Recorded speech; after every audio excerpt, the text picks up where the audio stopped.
say, in this third game. We have seen Cloud9 sometimes opt for that. Usually if they're down in a series, usually in more of a desperate situation, sometimes Jensen will say, just give me my champion, and they'll give it over to him early. But maybe they'll go for that this time. Into picks and bans for the third time today. Braum and Maokai banned out by Cloud9. Same thing they did in game number 1. Jarvan and Kalista banned by Lyon. Yeah, and following that up, of course, when you've got the flexes removed, the Sejuani is the other champion that we're seeing an awful lot of.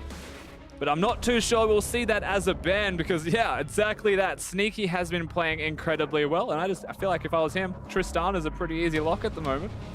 Honestly, these bans are looking a lot like they did in game number 1 for Cloud9, Rusty. I'm pretty sure that's the exact same 3 champions in the exact same order that we saw the first time around. They said, hey, this was a working strategy. This was exactly what we needed it to be. Plus, that Maokai from Jural was so tanky and so obnoxious in game number 2, locking people down with the Nature's Grasp and just making this terrain that was impossible to fight in. I can see why you would ban that out again, and Cloud9 locks in Sejuani. Yeah, but the Xayah, the Kalista, the champion that they played last time in J4 being removed, still leaves open Sejuani as an option. However, we mentioned that if you want to leave open 180 carry that is a priority, I guess this is an interesting draft from Lyon. They almost wanted to force the Sejuani or force the Tristana so they get 2 options themselves.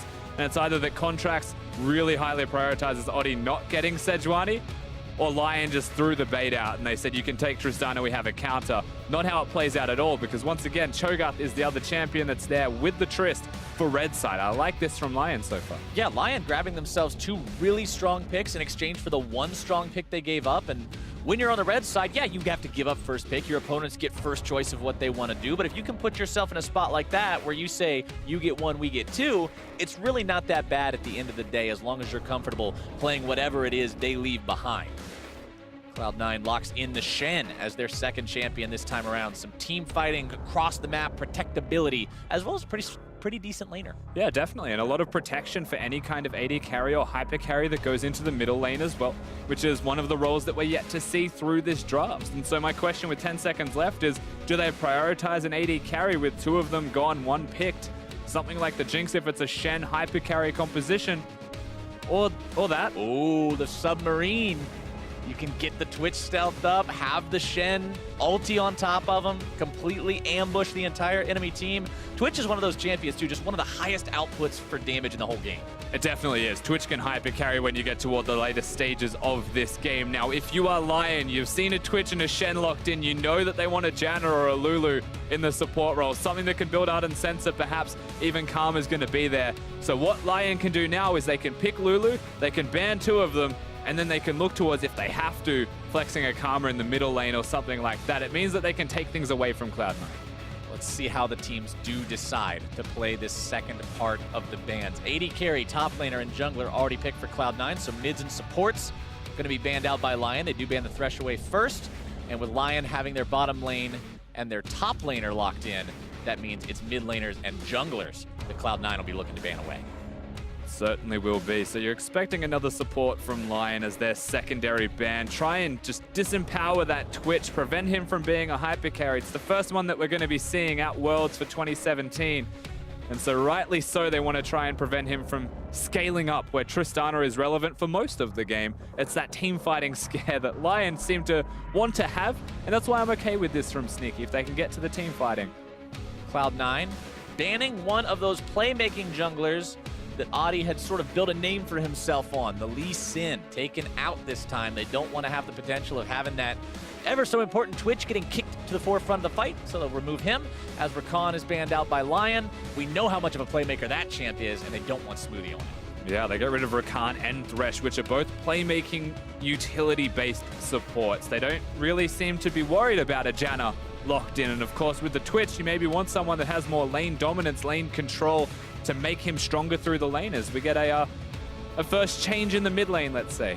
Syndra banned away means we will not get to see the same matchup for a third time. At least not this time, Rusty. But it also means Orianna's still up, and Orianna's one of those champs people like to put in compositions where you have things like a Twitch. So maybe that's what Lyon wants. We'll have to see what they decide to pick up. Remember, still looking for a jungler and a mid laner, and ooh, all right. They pick the blob in the jungle, so they want the tank. They want the ganking tank in that, which is what Zach will be able to provide when a Cho'Gath is on your team once again. That's expected. The Zac is not expected, but there's a lot of gank opportunities for it. But what I don't like about the Zac is that Janna's traditionally one of the champions that when people think, what ruins Zac's day, Janna ruins Zac's day. He tries to jump in, you just tornado him, everything goes really bad really quickly. And Janna also, like you got done saying just moments ago, synergizes so well with the Twitch composition. So this is just a no-brainer for Cloud9. Yeah, and once again, when you want to talk about no-brainers, it's not going to be the Azir, it's the mid laner that we were talking about a minute ago. And when you look at the team composition, I'm not expecting Azir to be locked in. I'm expecting this because quite simply, that is a lot of shields. That's a whole lot of shields for a hyper carry and a second damage threat. This composition from Cloud9 is exactly what they want it to be, both in terms of their own goals and disrupting their opponent's goals, like we talked about with the Janna versus the Zac. Lyon has one more pick to put this together and make it all work. It's do or die. Worlds is on the line. And it is a mid laner in response to the Orianna. They gave the counter to Seiya. They've empowered him to try his absolute hardest to help them carry this game. And it looks like he'll be doing it on the Jace this time around. Now, my one concern about that one is most of the big, heavy-hitting damage numbers for Lyon are going to be both AD this time. You are going to have AP damage in the form of your Zac and your Cho'Gath, but if we're talking about late-game hyper-carry damage dealers, if for some weird reason we end up in a 61-minute game twice in a row, Armor's going to do a lot against the Lyon game. Obviously will, yes, but when you look at the armor builders as well, they've got a fair chunk of them. So C9 actually very well equipped to deal with Lyon's comp if we get to that stage in the game. But when I look at Lyon's composition, I mean, late game could work for them. I'm not feeling it as their primary objective. No. Cho'Gath can control his lane. Zac can gank very well early. Jace with early lane control and his ability to blast people when he builds lethality with the Ghost Blades and the Dusk Blades. And then a Tristana who can hit the 1-item spike, 2-item spike, and can still do a lot of work all game with Lulu to empower that. I just feel like they want to control their lanes a bit more, and they want their jungler to win as a result of controlling those lanes, get the advantage, and just hard go for objectives or dives. And I want to see what Adi does in this game, because the past 2 games, he's had awesome level 2 plays. Game number 1, you get first blood. Game number 2, you head into the enemy jungle, waste your opponent's flash, steal his Gromp, and have a level advantage for the next 10 minutes. Adi needs to keep that up if his team wants to be competitive here in the 3rd and potentially final game of this best of 5. Cloud9 up 2-0, 1 game away from going to that main group stage for Worlds 2017. Lyon holding on for dear life. We load into Summoner's Rift now for the 3rd time. The teams are out onto the Rift. Smoothie flashes his lone emote. That's a lack of team synergy that everybody else didn't flash it with him. Maybe this is a good omen for Lyon Gaming. He's making a statement. Smoothie really wants to win. The other guys weren't even paying. The other guys are halfway in there, just sort of hanging out. There's still definitely some faith to be had if you're a Lyon fan, but Cloud9 with all the momentum, the fact that they won that 60-minute game can only bode well for them. Their opponents are the ones that have something to prove. We're not chanting TSM. I was gonna say, How dare you? About to wonder, are we chanting TSM in the crowd right now? You can't escape it. No, it's worldwide. Contracts hanging out in the Pixel Brush. Not really going to see any action early on here. Impact now going to take his spot. It's also a fairly simple, I guess, standard game to play out if you're Cloud9. It's a front-to-back type of composition. You've got a Shen who can split push, but the biggest thing that you have to highlight for these guys is ultimately it's a Twitch Janna 2v2.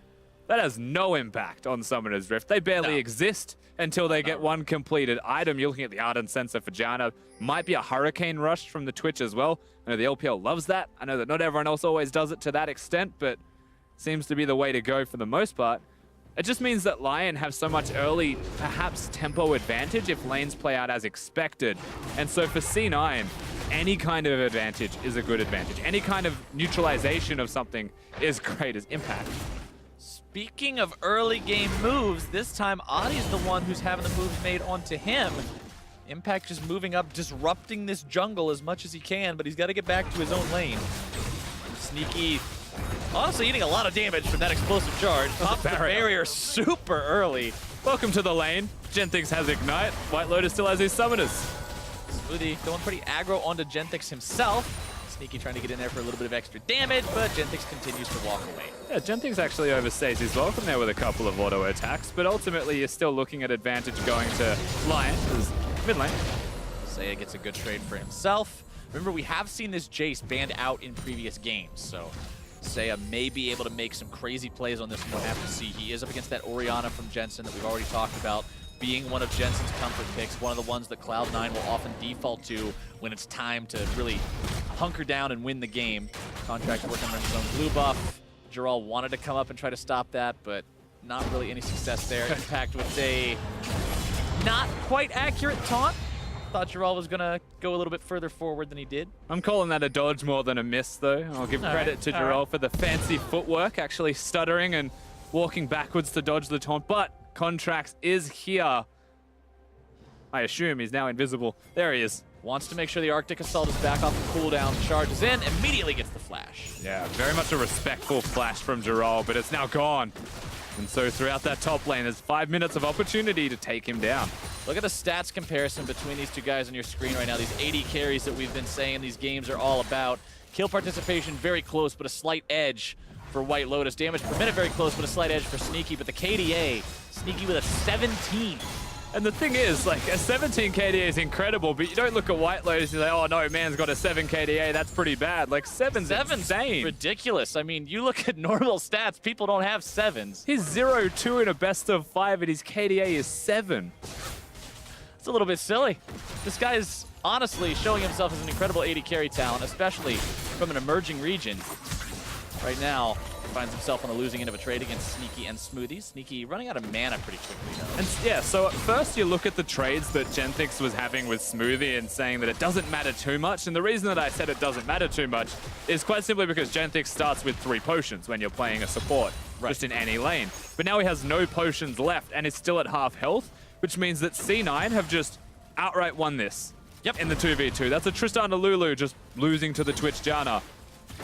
That lane that we said had no impact and would not do anything has apparently found a way to have some impact and do some things up against their opponents here. Sneaky going after White Lotus. Smoothie going to be following up. We got Contracts moving in down here as well. White Lotus jumping himself away. Does not have the heal any longer. Genthix Flash also going to be popped there by Contracts, as Audi is just a couple of seconds too late and can't come in to try to get anything in return. Yeah, Audi just flexes, grabs the ground, and realizes that is just a really unfortunate idea that he should not follow through with. Both flashes, one flash used by Genthix, the heal by White Lotus as he jumped away. Not a great position to find yourself in if you're the bottom lane of Lyon, where you should maybe be controlling that lane just a bit more. You've got the Ignite in the matchup. The barrier was used at level 1. Lions players, very mechanically talented for their own region, and honestly, they've proved themselves on the world stage here so far. That was one of the questions that we asked back at the start of the series was, you know, they're a big fish from a small pond, but are they just a guppy when they get thrown into a big pond? And the answer hasn't been yes. These guys have shown themselves to be a formidable fish, which is exactly where they want to be. This is how you prove yourselves. You come to these international events as an emerging region, as one of these underdog teams, and you step up and you take Cloud9 to a 61-minute game. You take WE to 2 closer matches than people expected, and you really showcase that you're putting in a lot of work to get where you are right now. Yeah, it's just fair to say they are good. That's what we've been seeing from Lyon. We knew that Cloud9 were good, so naturally our expectations for them are higher, and the fact that they get pushed to 61 minutes is something that you'll look at and say, how did they get pushed that hard? But they still show that they're capable of losing slowly, team fighting very well, and beating Lyon in one of their strengths that gets them to this elimination round in the first place, which is that team fighting. All right, taking a look at the map right now, you can see some wards being placed by both sides into the enemy side jungle. Keeping an eye on the bottom part of the jungle, Lion's trying to make sure Contracts doesn't sneak his way down there again. Really wants to protect that bottom lane that's now without a couple of summoner spells, while top side, Contracts focusing more on controlling the river, keeping eyes on that enemy Raptor camp as well. Seeing where Audie's hanging around, maybe if he wants to go towards that top end, try to tilt things in the favor of oh no, whoa, Smoothie. Tries to go for the flash into the knockup, doesn't quite find what he's looking for. Sneaky. There's no heal. Wants another attack, but not quite able to get that one. Super nice polymorph out of Genthix at the end of that. Smoothie had a different idea to that of Sneaky, it feels like. Flashing forwards as Janna very rarely will get you the kill, but I mean, he hit the Q, hit the tornado. Didn't mean too much in the end, but they will try once again to push Genthix away. They want to perhaps get this minion wave under the turret before they recall. They should be able to go back to base, though, based off the trade they just won. And that's the fundamental thing about all of what we're seeing right now, is that Sneaky's pushing it in before he recalls. He's got a 12 CS lead that may still exist. Top lane had the flash blown, but it's now back up and available, and Contracts didn't gank them all. So you look at this and you're like, it's 0-0. Gold's only 600. It's pretty good for Lyon, but they're not winning, which is what you expected from it. Right. This is very closely resembling the first game between these two teams tonight, where Cloud9 built themselves up passive leads in the lanes just thanks to the fact that they were farming better and accumulating that gold through those methods. Contracts and Jensen, once again, blue buff doesn't go to the red side mid lane player is the name of this series. And blue side, it is not blue stopping buff. here. Yep, blue side, blue buff. End of the story. Audi top side, level 6 on the Zac means you've got, we still call it Let's Bounce. I honestly don't remember the name. Yep, Let's Bounce. Is it really still called Ready to go. Yeah, it's really still called Let's Bounce. I thought we might have changed the name on it when the ability got changed around, but it is still the same one because he does bounce away with whoever is unfortunate enough to get stuck in the goop. I feel like it should be Let's Jump. Yeah, probably makes a little bit more Let's sense. slingshot back or something. I don't know. But in the meantime, he has managed to give a blue buff away to his mid laner. He just had to go to the other side of the map to find it. I mean, they still get it, and that is good from them to have that blue buff at all based off what we've been seeing in all of these games. Everything will equalize. As far as mid lane is concerned, Say is doing his part. He hasn't shopped and got anything meaningful for items, and he's not really going to be able to just destroy an Orianna this early on into the game. Jensen's doing quite well for himself. White Lotus is swapping lanes at the moment as well. This is the Lyon special, it feels like, and the second Sneaky notices, he just ults in there and clears the wave. Pushes that whole wave out. He has his jungler down here as well. They're saying, all right, you guys wanted to swap top. Well, you're going to give up turret first blood for it. But the question is, are they actually going to do that run? Oh, yeah. Tristana is up in the top side. And as soon as I pose that question, the camera switches back and makes me a liar before I can complete my sentence. Cloud9 gets themselves turret first blood. They got it in there very quickly. They had the cannon wave built up as well, and damage to the turret had already been done from all of the lane control that Cloud9 had for themselves, and they're not done when it comes to pushing. Janus shields, Twitch having the attack speed bonus from being invisible and coming back out means they're going to at least chunk this turret down. And we saw this last game. It was Cloud9 who actually had this done to them when Sneaky was pushing the top side and the tier 2 got attacked. Now Lyon looking to turn things around down here. Contract's going to be the one who's held in place. Audi trying to make the moves happen. Let's Bounce, not going to be finding anyone. Stand United comes in. They find the taunt now on to Giral.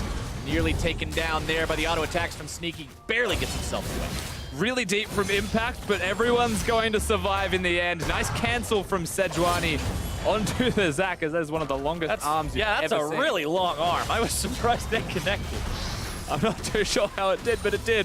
Then his arm just stretched for days. A champion that we didn't mention actually in the matchup is that Sejuani is quite good into Zac and was one of the later picks into the champion, is cancelled.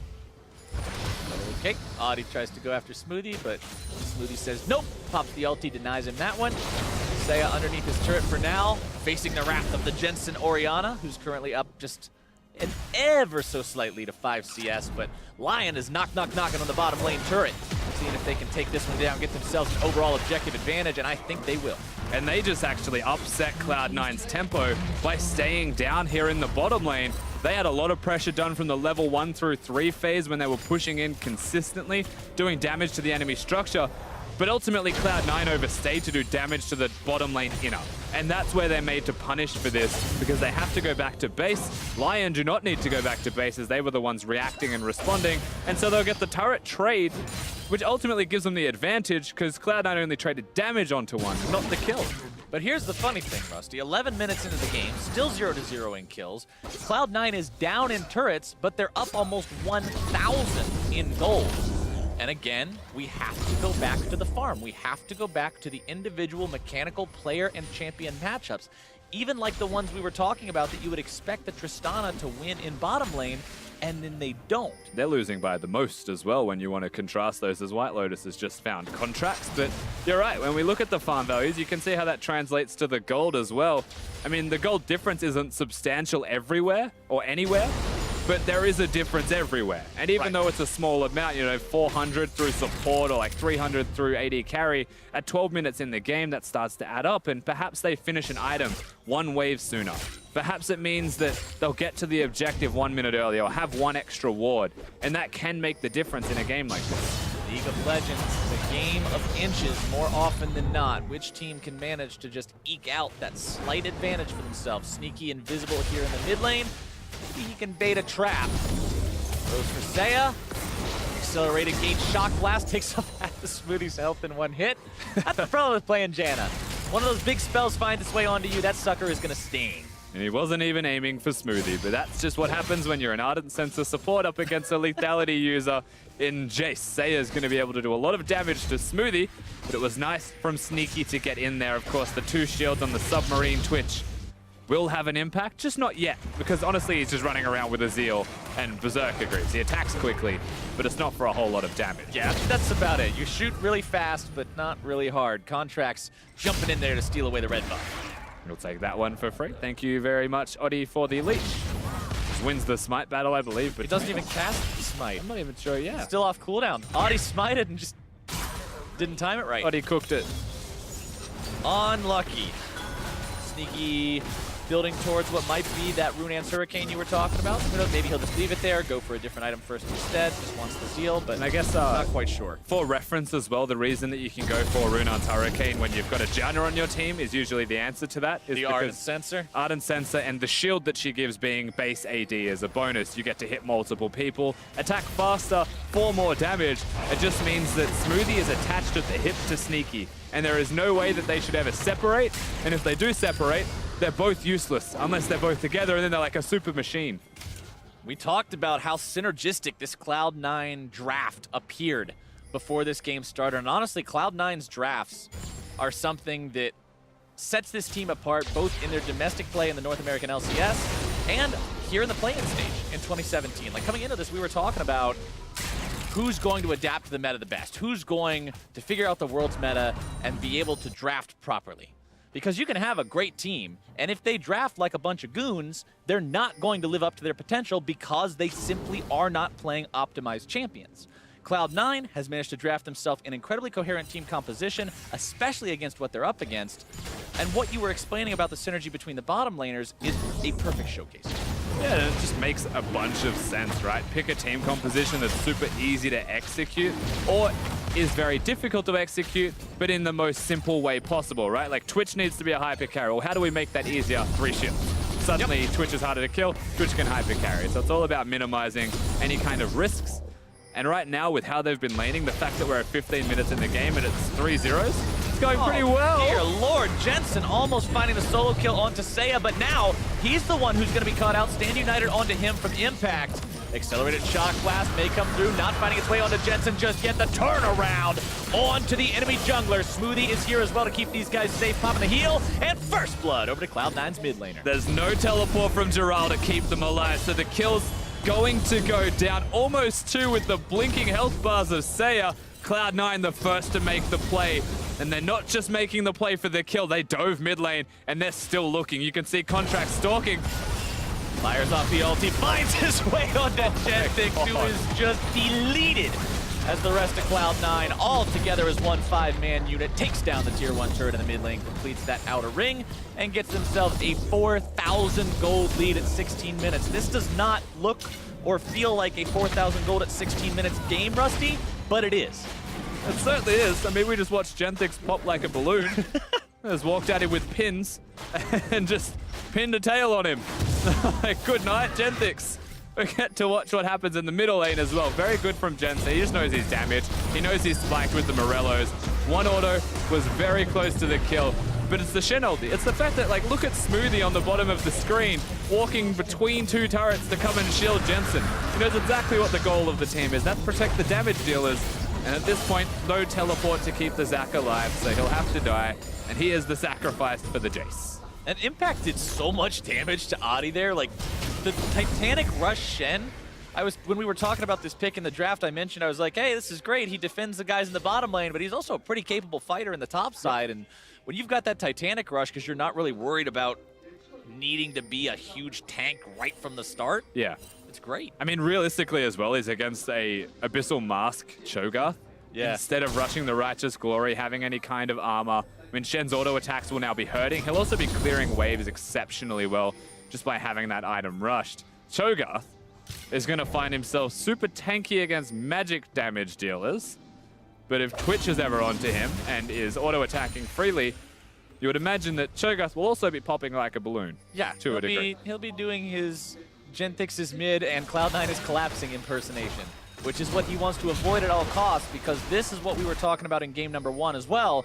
Lyon is a team that domestically did well at preventing their opponents from snowballing on them. Internationally, it's a little bit different of a story simply because the caliber of the opponent you're up against is going to be higher. They need to stop this Cloud9 advantage from getting any further out of hand, but right now it's looking like that's a pretty tall order. Cloud9 pushing onto tier 1 in the top side. Trying to take that one down. 4,500 gold lead should enable them to do it. And it's not just that they're pushing top side of the map. You know, there's a static shift from a Tristana to Aiden trying to disengage that. It's the fact that they have control of the jungle, because they've got Jensen. Saya now going to be having this turn right around on him. Contract swooping in there with the ulti to make sure they seal the deal. White Lotus coming in, trying to find the damage onto Jensen. Manages to get it out, plays the taunt with the flash. Now looking to turn right back around with the auto attacks, but it's Lyon in retreat.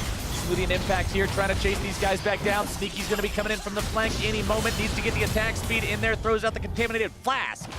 But everybody from Lyon is back in time. And Cloud9 do not choose to continue pushing. It is far too risky to go for that play. And so they'll have to respect. They want the red buff, it looks like.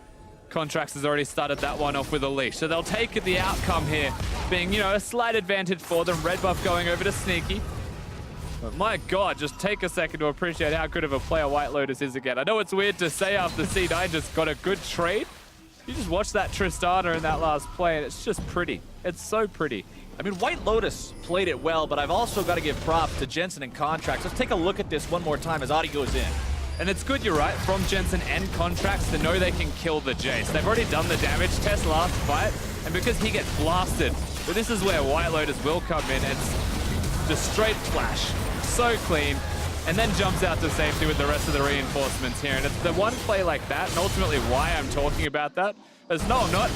Uh-oh, Sneaky delivering impact right on top of Saya to bring him down for the second time this game. No way out of that one. Flash was still down, Cleanse was not available. As soon as the Shen shows up, you are out of there. Sneaky and Smoothie now moving themselves over towards the Rift Herald, which is recently turned into Baron. A little bit early for that, maybe. Yeah, I would say 20 minutes on the dot might be too early for the objective, but that's because they don't have a Blade of the Ruin King user this time around. It's just the Runan's Hurricane. May take them far too long. Zach has way too many steel paths, so you wouldn't do a 20-minute Baron. What you would do is exactly what they just did, and that is turn Twitch invisible, kill the closest target, and just keep doing that until they get to the Baron for free, or they take turrets above all else. The gold lead's starting to stretch. C9's lead starts to grow. And it's hard to see them slowing down from this point. And look at how fast Sneaky clears that top wave with that Ardent Sensor plus Runan's combo you were talking about earlier. It just makes him clear the thing near instantly. Contract showing up mid lane. Might want to go on to White Lotus here. Nice sidestep by White Lotus yet again. Got the juke boots laced up today and disengages any further damage coming in from But here's Sneaky with a big flank. There you go. Ulti going to be used here soon. Silence, knock up, juggle around, slams back and forth into his own support. White Lotus taken out by Jensen, but Sneaky falls to Lotus as well. 1 for 1 so far. 80 carry's going to be traded back and forth. Oh, Smoothie away. Lyon has found an advantage in this fight, but Smoothie with a nice reset on those health bars with the ulti. Such a good reset. Cancels Jace dashing forwards. And Lyon, they've got Oddie still on a flank, but it doesn't look like they'll be able to continue going. Honestly, Lyon going even in these fights, 6,000 gold down, isn't that bad of a situation, but now Gerald finding himself caught out. The damage comes through and Contract has the kill. Yeah, overstays his welcome this time. So Cho'Gath maybe didn't want to push that far in. Remember, he's only just got the Righteous Glory. The Glacial Shroud is the one component of it. He still dies very quickly. Cloud9, not just the one pick anymore. It becomes another. It becomes an Infernal Drake. Everything continues to cascade as Lyon are very, very far behind. Nearly 7,000 gold. Take another look at how this fight started off here with White Lotus. Once again, in a losing game, we get to take a second to appreciate White Lotus, dodging the Sedge ultimate. The second part slows him, but then knowing that that's a bad thing, of course, he's going to ult himself out to safety. But Sneaky's here, and as quickly as he gets crowd controlled and knocked around the rift, Jensen exists to do the damage. His positioning was great. The shockwave earlier was fantastic. the awareness from Cloud9 to know they should continue fighting, but then Smoothie, big disengage in a situation where maybe Cloud9 might have lost a member, might have been a really poor trade beyond just Sneaky going down. Not the case.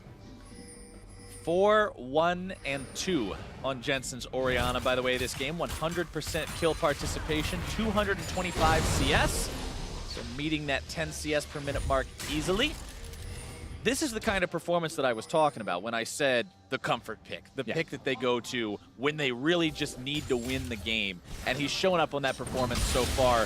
Across the board, though, Seiya, this guy we were talking about being one of these insane players on the side of Lyon, these two carries stepping up time and again for these guys during their Worlds performance so far, having a bit rougher time this time around. 0, 2, and 1. Probably the most times we've seen him die early at all. And honestly, a lot of it has been just Jensen bullying him around. The shockwaves have resulted in the ability to dive more than the dive happening and a shockwave following that one up. Jensen's doing so much work alone. You're really starting to see Seiya with signs of struggle. And as good as individually these players can look, the team play from Cloud9 still looks that little bit more excellent as they start to pressure. Oh, speaking of excellent, Lulu is not about to have a very excellent time, taken down by Sneaky, Smoothie, and Contracts together. There's just too much damage. Wild Growth, not enough. Odi tries to escape and uses the blast plant, knocks two of them over the wall as well. Seiya in a bit of trouble. Damage He's Impact also does to him. just That taunt. not a teleport user in the bottom lane against the Shen. Cloud9 have free reign of everywhere else on the Rift. They'll use that to take down the enemy red buff. Contract starts up the Baron, brings the rest of the boys over. Looks like it's time to go for that big objective. 4 minutes ago was a little bit early. So Right many now, shields. just fine. I don't think that's actually going to be stopped at all. Giral has Flash. He has his ultimate. Zac also exists. He's trying to go for the Flash Feast. You never know. Impact, the lone man standing there with the Baron. Tanks it up for a very, very long time. Adi comes in. They're trying to steal this one away, but they can't do it. Contracts gets the secure. They get kills soon onto both members that jumped in. Lyon tries a desperation play to get themselves back into the game, but ultimately, it's just not enough. Cloud9, 9K up.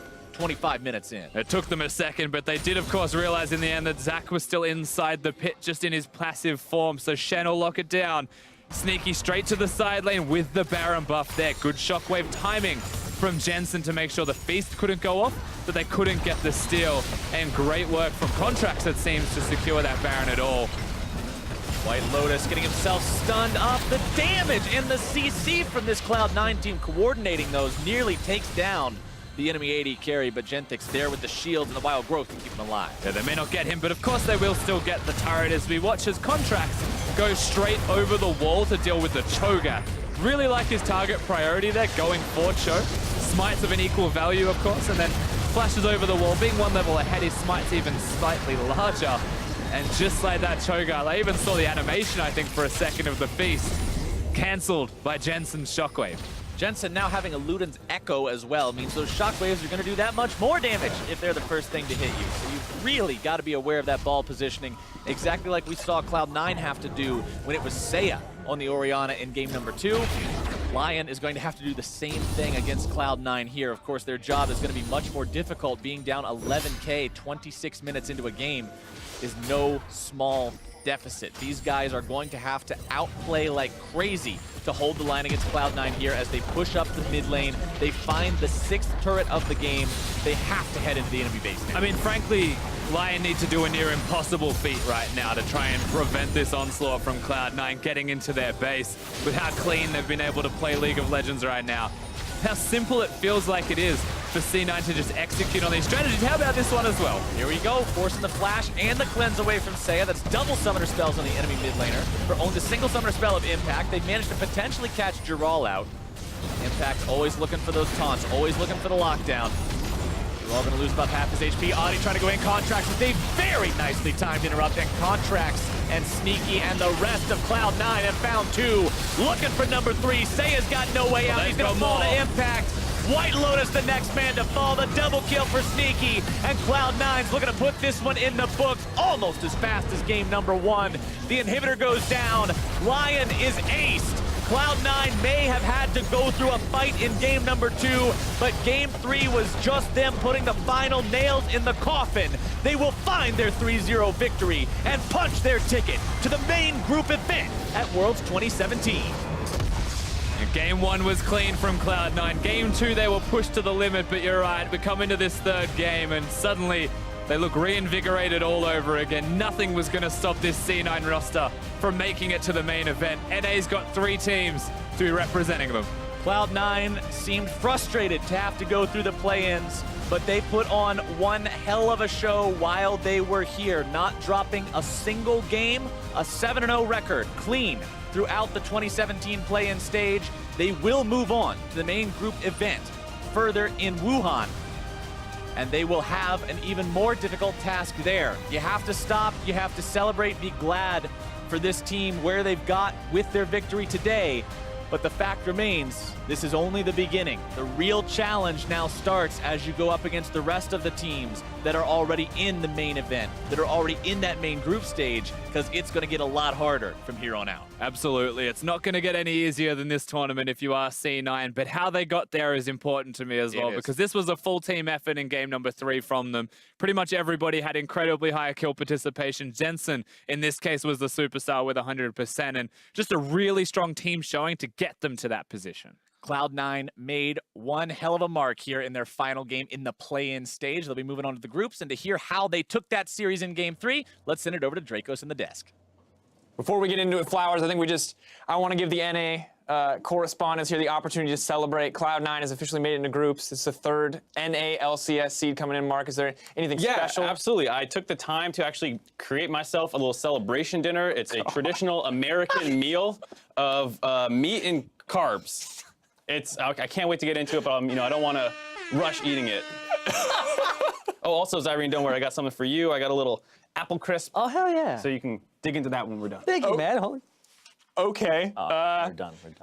I'm not sure where to go from here, but I guess let's talk about the League of Legends game that just happened. Let's just talk about how historic this is for North America, because North America has not won a best-of series at Worlds since season 1. So the gap is closing, despite what people are telling you. All the more reason to celebrate.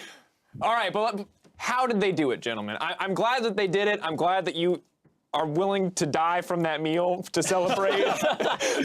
but how did it actually happen? I think it was another good draft out of them. I think all 3 games, C9 has had pretty good drafts. They focused a little bit on scaling late for the most part. They also have strong plays to look for in the early game, and then as they go later and later, they're just slightly better than Lyon Gaming. I really think this was a tough draw for Lyon because they rely so much on their individual skill, and it's just a tough matchup versus C9. Yeah, and talking about draft for a second, the Twitch, this is the first Twitch of the entire tournament that we've seen. Surprised we haven't seen him more, but it makes a lot of sense for Cloud9, and they ended up winning the bottom lane, and they started playing around that, right? We said, oh, you should play around something that's not the mid lane with Jensen. So they decide, okay, maybe we'll play around bottom a little more on the side of Lyon, something that ended up getting them an advantage in game 2. But now it's a shield composition with a Shen that kind of prevents you from playing towards that bottom side very heavily. And then I feel like they did the one thing on the side of Lyon in response to this that we told them not to do. The one thing, audience, that we told them not to do. Don't attack Jensen. Don't go mid. And then we look what happens when they do go mid. And we can take a look at this first replay.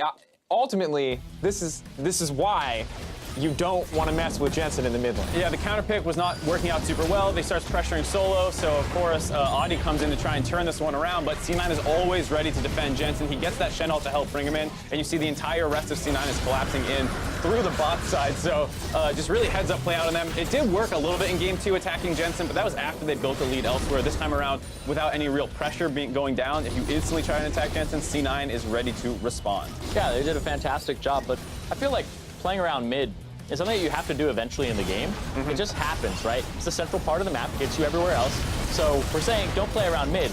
You can't section off the most important part of the match and just try to get around it. It's so much harder to do. It takes more moves to get all the way around, takes more time. So going through mid is something that I think you eventually have to do. Yeah, as a general game plan, think of C9's mid lane as a bunker, try and flank the bunker, don't go right towards it, but eventually you do need to bust that bunker up. And one thing I really like is that we did see bot lane suffer in the previous matchup. We did see kind of Smoothie and Sneaky start to fall behind, but this time around they clearly came much more prepared for White Lotus and Genthix and maybe gave them the necessary respect. But honestly, Janna, a support we didn't expect to do anything. We heard the casters talking about it, actually really helping win out on that lane. Yeah, it's definitely a lane where the Lulu counter pick usually works out pretty well. Tristana has pressure. You think this is a lane that you should just basically have shoved in 24/7, and it didn't quite work out this time around. Maybe a little less comfort on abusing someone in lane with Tristana than you're used to seeing with the Varus pick, who has a little bit more bully potential. Yeah, I feel like Smoothie played incredibly well this entire series, and the fact that they knew when to pick, having the heal and barrier in the bottom lane, the barrier used very early on by Sneaky, so he didn't get this gigantic deficit, was able to just heal back up and not take a large chunk to his HP, was actually pretty heads-up play, even though the trades were something that I don't 100% agree with at the beginning of the game. Well, with all this praise for Smoothie, I think it's no surprise that he will be our player of the series. Of course, coming in clutch, there were a lot of fantastic performances across the board for Cloud9, but Smoothie just felt like he was so consistently making his mark in this series. He's a guy who has a lot of ups and downs. He started his career on TDK, had a long period of time where he was trying to figure out where exactly he was going to land in the league, spent some time on Liquid before finally getting his foot in the door at C9, and since then has just taken off to another level, and here finally picking up the first player of the series at Worlds for North America in 6 years. Damn, that's my boy, though, because, like you said, the guy was auto-relegated on a team. Then he came back, Liquid benched him. Then he started having to fight for his spot against Funny Fufu on Cloud9, earned it. People kind of had that criticism of, I feel like maybe Bunny was a little better, but you're seeing now, Smoothie, it pays off in spades. He's a large part of their shot calling, he's a large part of the playmaking, and he even has a large part of the disengage and how they reassess fights. We think of the redemption to reset after Jensen got caught. He covers a lot of his team's mistakes, and it allows them to keep pushing